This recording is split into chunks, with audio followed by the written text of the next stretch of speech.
Hey guys, welcome back to my channel. So आज का जो हमारा वीडियो है उसमें हम कवर करने जा रहे हैं PTU बीटेक केमिस्ट्री का, जो आपका चैप्टर नंबर 5 चल रहा था, पीरियोडिक प्रॉपर्टीज़। उसका ये पार्ट नंबर 3 है। होप सो ये जो वीडियो है इसमें ये जो चैप्टर है ख़त्म हो जाएगा, ठीक है। सो मैं अपना बेस्ट करूँगी कि ये 3 वीडियोज़ में ही जो चैप्टर कम्प्लीट हो जाए। इससे पहले जो मैं है लास्ट वीडियो में पीरियोडिक प्रॉपर्टीज़ का पार्ट 2 जो है अपलोड कर चुकी हूँ, ठीक है। अगर आपने पार्ट 1 और पार्ट 2 अभी तक नहीं देखा तो मेरी आपसे रिक्वेस्ट है कि आप वो देख लीजिए। और बहुत ज़्यादा बच्चे जो हैं मुझे बार बार कमेंट करते हैं कि मुझे नोट्स दे दीजिए। सो डियर, मैंने अपने जो नोट्स हैं अपने टेलीग्राम चैनल के ऊपर अपलोड किए हुए हैं। मेरी जो यूट्यूब की प्रोफाइल है उसके अबाउट में जाकर भी आप जो मेरे टेलीग्राम का लिंक फाइंड कर सकते हैं। अदरवाइज़ जो यूट्यूब का पोस्ट सेक्शन होता है ना, आप वहाँ से भी टेलीग्राम का लिंक जो है फाइंड कर सकते हैं। तो हमने पिछले वीडियो में काफ़ी सारी जो टॉपिक्स हैं वो कवर कर लिए थे। ये हम इफेक्टिव न्यूक्लियर चार्ज कवर कर चुके थे, variation of sp_d and f orbitals कर चुके थे, ठीक है। देन हमने जाना था factors affecting the energy of orbitals, ठीक है, इलेक्ट्रॉनिक कन्फिग्रेशन, सब शेल्स।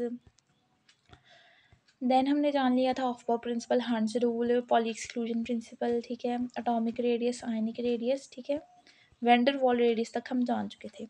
अब आज का जो हमारा फर्स्ट टॉपिक है वो है periodic trends of atomic radius, कि कौन कौन से पीरियोडिक ट्रेंड्स चलते हैं एटॉमिक रेडियस जब हम बात करते हैं, ठीक है। An atom gets larger as the number of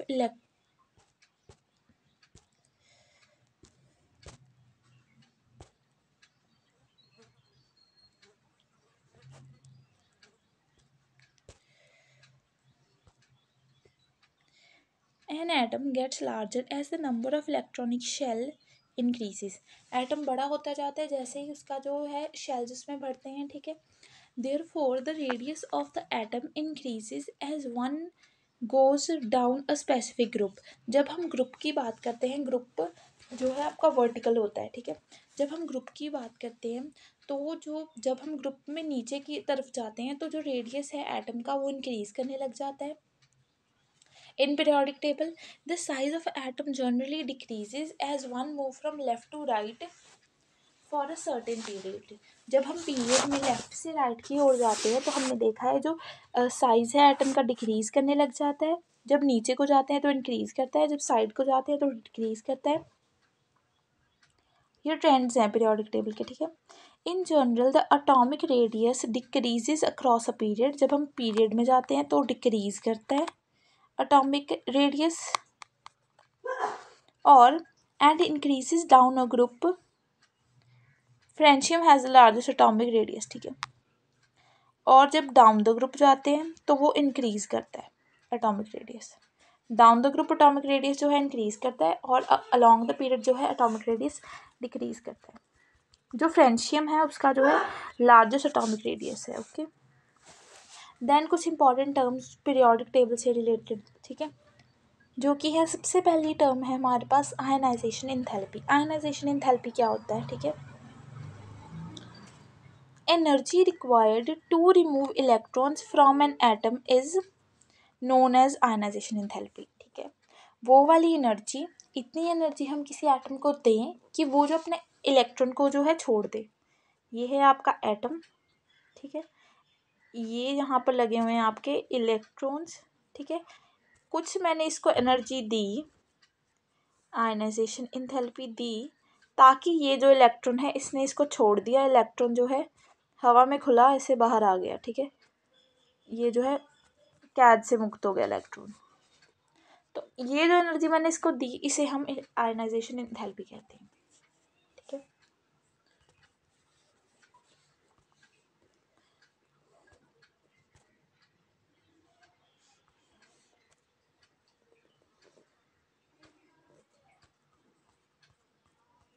तो जो मैंने एनर्जी इसको दी इसे हम आयनाइजेशन एंथैल्पी कहते हैं। देन क्या लिखा हुआ है, जो first ionisation enthalpy generally increases as we go across a period and decreases as we descend into a group. कि जब हम जो है अक्रॉस अ पीरियड मतलब लेफ़्ट टू राइट जाते हैं, जब हम पीरियोडिक टेबल में जो फर्स्ट आयनाइजेशन एंथैल्पी है वो इंक्रीज़ करती है, ठीक है। जितना क्योंकि रेडियस छोटा होगा, क्योंकि हमने देखा है जो पीरियोडिक टेबल में कि जो है अलोंग द पीरियड रेडियस जो है वो डिक्रीज करता है, तो वहाँ पर जो है आयनाइजेशन एंथैल्पी बढ़ेगी ही, क्योंकि ज़्यादा जो है एनर्जी देनी होगी इलेक्ट्रॉन को छोड़ने के लिए। And decreases as we descend, क्योंकि रेडियस बढ़ रहा है तो जो है कम एनर्जी में ही इलेक्ट्रॉन जो है बाहर आ जाएगा, तो आयनाइजेशन एंथैल्पी कम देनी होगी। This is due to the effective number charge, ये इफेक्टिव नंबर चार्ज की वजह से होता है जो कि एक्सपीरियंस करते हैं valence electron in an atom and the shielding or the screening of the valence electron from the nucleus by the intervening the core electrons। Okay यहाँ पर ये लिखा हुआ है कि ये सब कुछ किस वजह से होता है, क्योंकि जो स्क्रीनिंग इफेक्ट होता है या शील्डिंग इफेक्ट होता है उसकी वजह से होता है। उसकी वजह से जो भी कोर इलेक्ट्रॉन्स हैं वो इंटरवेनिंग हो जाती है। There is also anomaly in few cases which is due to the net effective, कुछ केसेस में जो है अलग होता है, कुछ इफेक्टिव नंबर न्यूक्लियर चार्ज और शील्डिंग इफेक्ट की वजह से। सिंपली क्या है कि आयनाइजेशन एंथैल्पी का ट्रेंड जो है चेंज होता रहता है क्योंकि जो है अलोंग द पीरियड और बिलो द ग्रुप जो है एटॉमिक रेडियस इंक्रीज या डिक्रीज करता है। ठीक है, देन हम बात करते हैं इलेक्ट्रॉन गेन एंथैल्पी की। इलेक्ट्रॉन गेन एंथैल्पी क्या होती है? The enthalpy change when an electron is added to a neutral gaseous atom is known as electron gain enthalpy. वो वाली एंथैल्पी में जो चेंज आता है जब हम किसी इलेक्ट्रॉन को किसी गैसियस एटम में, ये कोई गैसियस एटम है, इसके अंदर मैं किसी इलेक्ट्रॉन को ऐड कर देती हूँ, तो जो एंथैल्पी का चेंज आता है उसे हम इलेक्ट्रॉन गेन एंथैल्पी कहते हैं। ठीक है, in general electron gain enthalpy becomes more negative in period while it becomes less negative as we move down a group। जब हम पीरियड में जाते हैं तो इलेक्ट्रॉन गेन एंथैल्पी जो है मोर नेगेटिव हो जाती है, जो आपका ठीक है, और जो जब हम ग्रुप में डाउन अ ग्रुप मूव करते हैं तो ये लेस नेगेटिव बन जाती है। ये किस वजह से होता है? Due to the change in size in a group in a period, sorry, जब हम पीरियड में जाते हैं यानी कि लेफ्ट से राइट जाते हैं तो जो है एटॉमिक रेडियस है वो डिक्रीज कर जाता है। ठीक है, तो जब हमें इसमें कोई इलेक्ट्रॉन को ऐड करना है in a period size decreases and in a group it increases. ठीक है, ग्रुप में जो है एटॉमिक रेडियस जो है साइज जो है वो इंक्रीज कर जाता है, और पीरियड में एटॉमिक रेडियस जो है वो स्मॉल डिक्रीज कर जाता है। तो इस वजह से जो है यहाँ पर जो है electron gain enthalpy more negative हो जाती है, मोर नेगेटिव, और यहाँ पर जाते जाते down the group less negative हो जाती है। ये सारा कुछ एटॉमिक रेडियस की वजह से, एटॉमिक रेडियस बढ़ता या घटता है तो जो साइज होता है एटम का वो भी बढ़ता या घटता है। ठीक है, तो यहाँ पर साइज की बात की गई है, वहाँ पर एटॉमिक रेडियस की ही बात की गई है।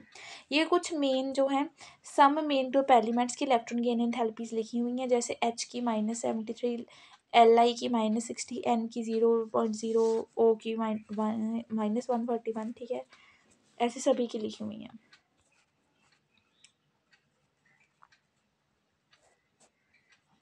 एक और चीज़, जो आपका क्लोरीन होता है ये मोस्ट इलेक्ट्रोनेगेटिव एलिमेंट है, ये कई बार शॉर्ट क्वेश्चन आ जाता है। ठीक है, -349 है इसकी इलेक्ट्रॉन गेन एंथैल्पी, ये आपने याद रखना है। ठीक है, देन है आपका इलेक्ट्रोनेगेटिविटी।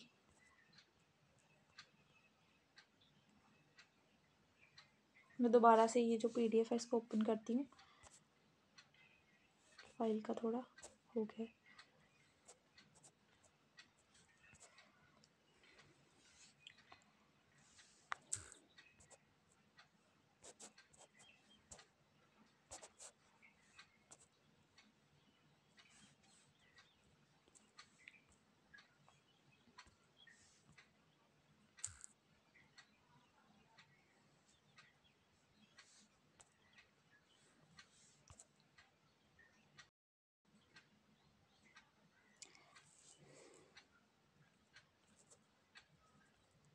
ये देखिए, हमें यहीं से स्टार्ट करना था इलेक्ट्रोनेगेटिविटी से, कि इलेक्ट्रोनेगेटिविटी क्या होती है।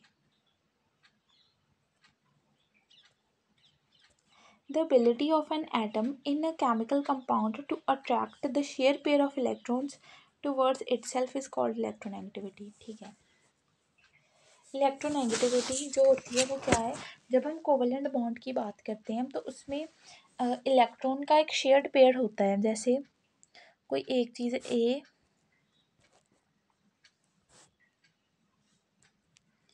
ए और बी, तो इसमें जो है इलेक्ट्रॉन्स होते हैं, तो इस इलेक्ट्रॉन को अपनी तरफ खींचने की एबिलिटी जिस इलेक्ट्रॉन में होती है उसे हम इलेक्ट्रोनेगेटिव एलिमेंट कहते हैं। ठीक है,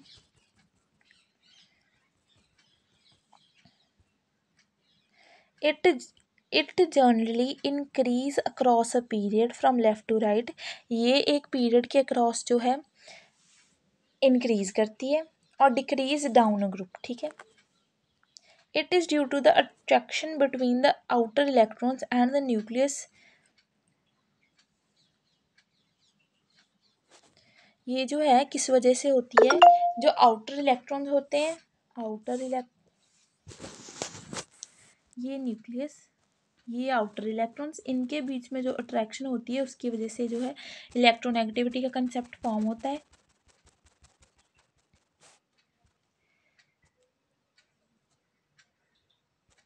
it increases as the atomic radius decreases in a period. जो अटोमिक रेडियस है वो डिक्रीज करता है एक पीरियड में। ठीक है, पीरियड के अलॉन्ग अटोमिक रेडियस जो है डिक्रीज करता है पीरियड के अलॉन्ग, तो जो है इलेक्ट्रोनेगेटिविटी जो है वो इंक्रीज कर जाती है। On the same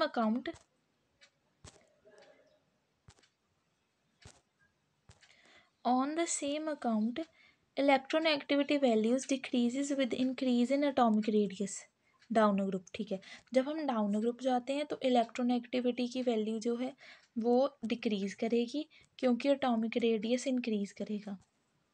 atomic radius increase करेगा, इलेक्ट्रोनेगेटिविटी डिक्रीज करेगी। ठीक है, ये कुछ बातें, ये ट्रेंड्स आपने याद रखने हैं। ठीक है, ये कुछ कुछ की वैल्यूज़ यहाँ पर दी हुई हैं, जैसे इलेक्ट्रोनेगेटिविटी 1 है, 1.5 है, बेरिलियम की, बोरोन की 2 है, सी की 2.5 है, ऐसे ऐसे सारी दी हुई हैं। ठीक है, तो इलेक्ट्रोनेगेटिविटी हमने क्या देखा, अलॉन्ग द पीरियड जो है इंक्रीज़ कर रही है और एटॉमिक रेडियस जो डिक्रीज़ कर रहा है। यहाँ पर भी ऐसा ही है, 2 पीरियड्स आपको दिए हुए हैं। Electronegativity values down the group, down the group क्या हुआ, सबसे ज़्यादा कम कम कम कम कम, डाउन द ग्रुप इलेक्ट्रोनेगेटिविटी की वैल्यू जो है वो डिक्रीज़ कर गई, क्योंकि एटॉमिक रेडियस बढ़ गया। यहाँ पर भी 4, 3, 2.8, यहाँ भी जो है इलेक्ट्रोनेगेटिविटी की वैल्यू डाउन द ग्रुप जो है कम होती गई। ठीक है, देन आ गया आपका नेक्स्ट जो है part, oxidation state. Oxidation state क्या होता है, oxidation state of an element in particular compound is the charge acquired by the atom on the basis of electronegativity consideration from other atom in the molecule। Okay, तो oxidation state हमें क्या बताया कि कोई भी एलिमेंट की किसी compound के अंदर किसी एलिमेंट की कितनी ऑक्सीडेशन स्टेट होगी, वो इस हिसाब से हमें पता चलेगा कि वो एटम जो है वो कितना चार्ज एक्वायर कर रहा है, प्लस दूसरा एटम उसको किस हिसाब से जो है ट्रीट कर रहा है। मतलब on the basis of electronegativity consideration from other atom, दूसरे एटम के जो है इलेक्ट्रोनेगेटिविटी कंसिडरेशन से उस एटम का चार्ज कितना बढ़ घट रहा है, उसे हम ऑक्सीडेशन स्टेट कहते हैं।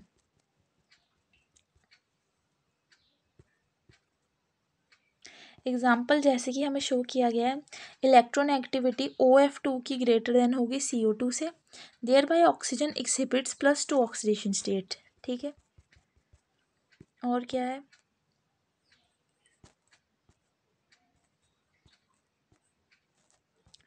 ये बार बार करप्टेड फाइल शो हो रही है।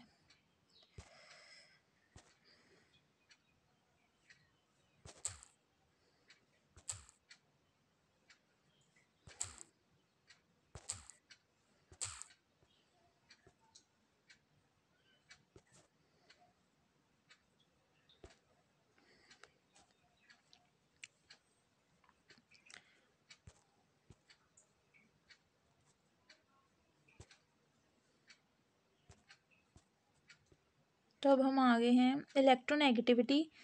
Na2O की जो है ज़्यादा होती है इलेक्ट्रोनेगेटिविटी सोडियम से। सो oxidation of state of oxygen is -2। ठीक है, ये दूसरे उसके ऊपर मैटर करता है कि साथ में क्या जुड़ा हुआ है, फिर ऑक्सीडेशन स्टेट की वैल्यू चेंज होती रहती है। फिर है आपका electron affinity. The amount of energy increased released when an electron is added to a neutral atom. ठीक है, कि कितनी एनर्जी जो है रिलीज होती है, कितनी एनर्जी जो है रिलीज होती है जब हम किसी इलेक्ट्रॉन को किसी न्यूट्रल एटम में, ये न्यूट्रल एटम आ गया आपका, इसमें मैंने किसी इलेक्ट्रॉन को ऐड किया तो जो एनर्जी रिलीज हुई, इसमें कुछ एनर्जी रिलीज हुई, उससे मैं कहूँगी इलेक्ट्रॉन एफिनिटी।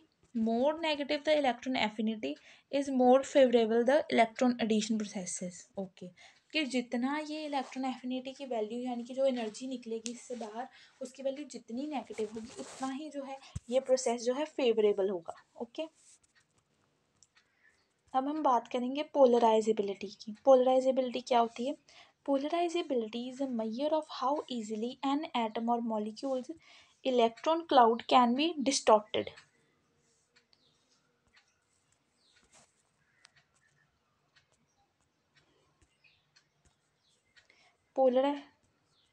पोलराइजेबिलिटी एक मेजर है कि कितनी आसानी से किसी एटम का एटम या मॉलिक्यूल का जो इलेक्ट्रॉन क्लाउड है हम उसे डिस्टॉर्ट कर सकते हैं बाय एन इलेक्ट्रिक फील्ड। ठीक है, the tendency of an substance to form dipole moment when an electric field is applied across it, कि किसी सब्सटेंस का डायपोल मोमेंट फॉर्म करना जब हम उससे इलेक्ट्रिक फील्ड पास करते हैं तब। ठीक है, ये हम आपको डायग्राम की तरफ से शो करेंगे। ये देखिए, ये आपको एक सिंपल सा एटम का स्ट्रक्चर है। ठीक है, सेंटर में पॉजिटिव चार्ज है, ये न्यूक्लियस है, ये माइनस माइनस जो है आपके साइड में इलेक्ट्रॉन है, नेगेटिव चार्ज है, ये जो है डिस्टॉर्ट हो जाता है इलेक्ट्रॉन क्लाउड में, यानी कि जो पॉजिटिव चार्ज है वो समराइज होकर एक साइड में आ जाता है और जो नेगेटिव चार्ज है वो सारा एक साइड में चला जाता है। पहले कैसे था? ये इस टाइप से था, without electric field, without electric field. और ये क्या है? विद इलेक्ट्रिक फील्ड, यानी कि इस एटम को मैंने क्या किया, इस एटम को मैंने रख दिया इलेक्ट्रिक फील्ड की प्रेजेंस में। ठीक है, मैंने यहाँ से इलेक्ट्रिक फील्ड गिवन की, तो ये जो है इसका इलेक्ट्रिक क्लाउड जो है डिस्टॉर्ट हो गया। इसे हम कह रहे हैं कि ये डायपोल मोमेंट जो है पोजेस करता है और इसका जो क्लाउड है डिस्टॉर्ट हो चुका है। इसे हम पोलराइजेबिलिटी कहते हैं। पोलराइजेबिलिटी एक बार फिर से अब हम डेफिनेशन देखते हैं। The measure of how easily an atom और molecules electron cloud can be distorted by an electric field, कि वो वाला मेजर जिसकी हेल्प से हमें ये पता चलता है कि एटम और यहाँ इलेक्ट्रॉन का जो मॉलिक्यूल का क्लाउड है वो किस हिसाब से मतलब ऐसे टूट कर अलग हो जाएगा इलेक्ट्रिक फील्ड के प्रेजेंस में। ठीक है, उसे हम पोलराइजेबिलिटी कहेंगे। अब इसका फॉर्मूला है म्यू IND, यानी कि induced dipole moment is given by alpha E, where alpha is polarizability and E is electric field. इसका फॉर्मूला है mu IND, mu ind is equal to alpha E, mu ind, mu in mu sorry mu ind is equal to alpha E, where alpha is the polarizability value and E is the applied electric field. ठीक है, next आपका topic है hard and soft acids and bases.